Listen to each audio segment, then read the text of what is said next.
Okay, so now that you've learned about taking the derivative and looking for maxes and mins, we're going to look at what's called the first derivative test. And that test allows us to use the first derivative to determine if there are maximums and minimums. And not only that, but it can also tell us where it's increasing and decreasing.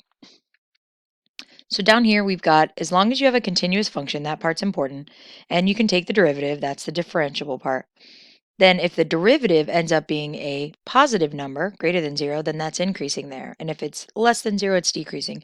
We looked at this when I drew a graph to begin with for videos on this unit. For example, if this is your original function, if I look at the slope of the tan line for this first part, no matter where I draw the tan line, that has a negative slope.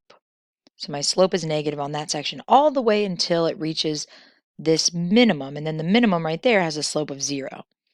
Then your graph is going to change to something that's positive, a positive slope, and it's going to stay a positive or upward slope until, once again, that max when it's 0, and then it's going to change back to having a negative slope.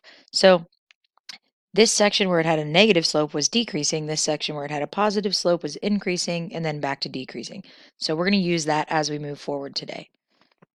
So let's start by using this function, which is, it is continuous, it's a polynomial. I want to find when it's increasing and when it's decreasing. So I'm going to do that by finding the derivative, which isn't too difficult to do. So the derivative of that function is 3x squared plus 2x minus 5. And if I want to find the potential places where it might be a max or a min, which could potentially change it from being increasing to decreasing, then I need to find when it's 0, or technically when it's undefined. But this doesn't have any places it's undefined. So now I'm going to set this equal to 0 and try to solve for possible changes in increasing and decreasing. So I'm going to try to solve this by factoring. Let's take a moment, see if we can solve this guy. If I want it to be positive, I'm going to make this positive and this guy negative. So my critical values end up being negative 5/3 and positive 1. I'm going to bring out that number line. Graph negative 5/3 is my 0. Graph 1. And then I'm going to test my intervals. Now, from Algebra 2 and from pre-calculus, you should have learned about how to test these intervals and find increasing and decreasing, but I'm going to be plugging the numbers. This is important. I'm going to be plugging the numbers into the derivative. If the derivative gives me something that's positive, then I'm increasing. If the derivative gives me something that's negative, then my function's decreasing. So I like to do this. I'm going to plug in 0, for example. That would be in this little interval. So if I plug in a 0, and you can plug it into the original derivative, you can plug it into your factored version, whatever you want. So if I plug in 0, I get something positive times something negative, which means this section's negative or decreasing. I like to, instead of putting a negative symbol, I like to show that it's decreasing. I can plug in something on the other side of 1, like 2. I get a positive and a positive, so that's going to stay positive. I can do the same thing, maybe plug in -2 for something that's down here. If I plug in a -2, I get a negative times a negative, which goes back to being a positive. You might remember from Algebra 2 and pre-calculus, if your zeros, if your factors are not squared factors, then it should switch off and on from being increasing to decreasing and so on and so forth. So my final answer should be listing when it's increasing and when it's decreasing. My increasing intervals would be anytime it's positive for the derivative. So from negative infinity all the way up and including negative 5/3, and then from including 1 to infinity. For my decreasing intervals, would just be from negative 5/3 to 1. For increasing and decreasing, we're always going to include the actual value where that interval ends, unless it's an undefined value. So you might see that happen in a little bit. Okay, so the actual first derivative test allows us to find where there are maxes and mins using our derivative. So as you might guess, if my derivative changes from being a positive or increasing value to a negative or decreasing value, then we would have a local max at that value. If it changes from having a negative or decreasing slope to a positive or increasing slope, just as you might suspect, we have a minimum. And if it doesn't do that, then we would say that it doesn't have a max or a min. So let's move on. Find the extrema of the function. So we're looking for maxes or mins. And this is a polynomial, so they're just going to be local. So let's start by finding the critical point. So here goes my derivative again. And I'm going to set this equal to 0 to find any critical points. This is the same one we just did, so we already know that it's at -5/3 and 1.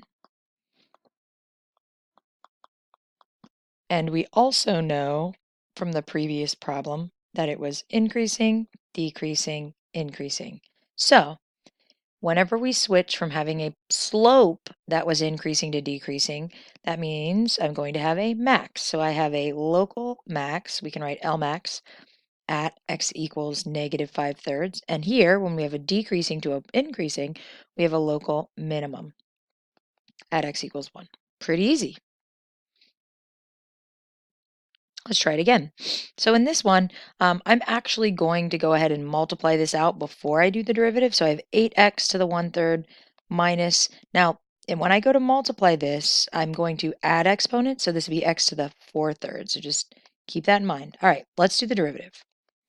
So the derivative of this guy is going to be 8/3 x to the -2/3 minus 4/3 x to the 1/3. So this is one of those moments where when you needed to set the derivative equal to 0 to find those critical values, you need to move this negative exponent to the denominator where it belongs. So I'm going to move that first. And I'm also going to kind of clean that denominator up. And then I need to make common denominators. So I'm going to multiply this by an x to the 2/3 on top and bottom. It already has the 3. And so I end up with 8 minus 4, check this out, x to the first. How nice is that? All over 3x to the 2/3. So now I want to see when the numerator is 0, which would be zeros of the derivative, and I also need to find when it might be undefined, because that could be a potential change in increasing and decreasing. So my critical numbers are at, the top is going to be when x equals 2, and the bottom will be when x equals 0. Okay, let's take a look. Now, I think it's important to note which one is undefined and which one is defined. So on my picture, on my graph, on my number line, I'm going to close dot the actual 0, and I'm going to open dot, or you can do a vertical asymptote looking kind of value on the one that's undefined, because I need to remember not to include that. Okay, so let's test some intervals. So I'm going to plug in 1, which would be here. So if I plug in 1 on top, I get a positive number. If I plug on 1 on bottom, we get a positive. Positive divided by positive is positive. So that section is increasing. If I plug in something bigger than 2, like a 3, I get a negative on top, but a positive on bottom, which would be a negative. And something smaller than 0, like -1, on top I get a positive. On the bottom, I also get a positive, and so I end up with a positive. So, interesting. The only extrema that I end up having here is going to be right here where I have my increasing and decreasing. Here it's increasing, increasing, so that doesn't have a peak. So my only local max is at x equals 2. There is no min. Okay, in the next example, we've got a function g of x. It is a polynomial, so it's continuous and differentiable.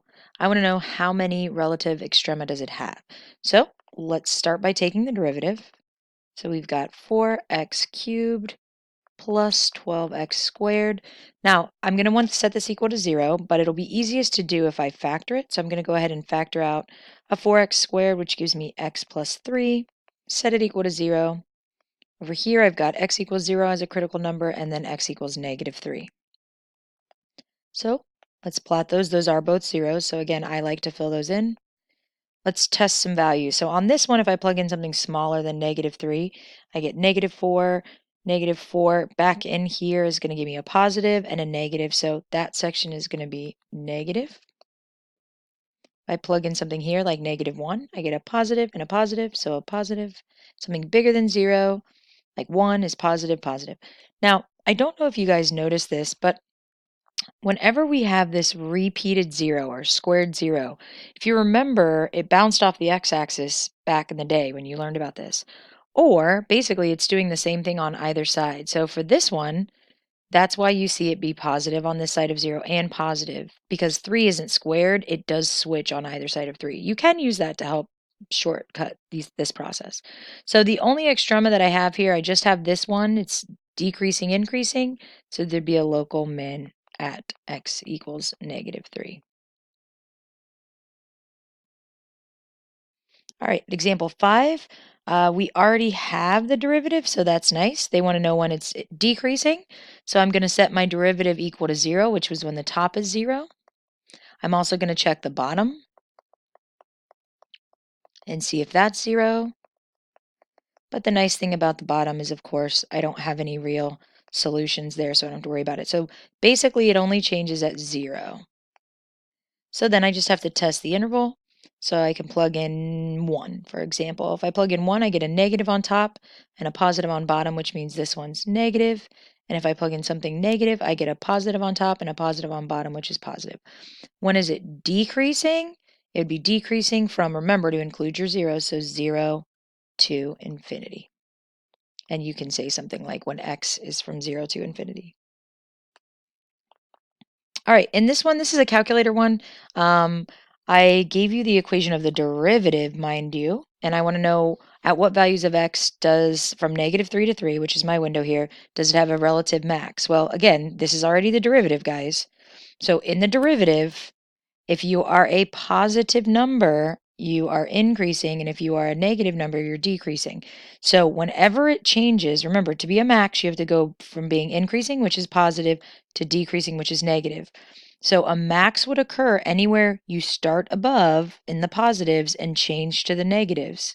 So right here, and so I'm going to find that 0 in my calculator using the 0 function. And then the only other place right here would be a min because it goes from being negative to positive. And then here, once again, I go from being positive to negative. We're talking positive to negative as far as the slope goes. So that 0, if I calculate it, is at 2.474. All right, for the last one, once again, we've got our derivative, and we want to know on what intervals is it increasing. Well, we would be looking for the derivative to come out to a positive number. So let's take a look at this graph. So here, I went ahead and plugged that in. Here's the graph, and what do you guys notice? This is already the derivative. So anytime you're positive, you're increasing. Anytime you're negative, you're decreasing. So this graph actually stays above, this flattens out, but it does stay above the x-axis, which means all of this is positive. So again, whenever your derivative is positive, you're increasing, which means if it's positive the whole time, then it's increasing the whole time. So you can either say all reals or negative infinity to positive infinity. So you have to be really careful about when you're graphing the derivative versus looking at the original graph. Okay, we'll look at some more of these when I see you in class. Good luck with the problem sets.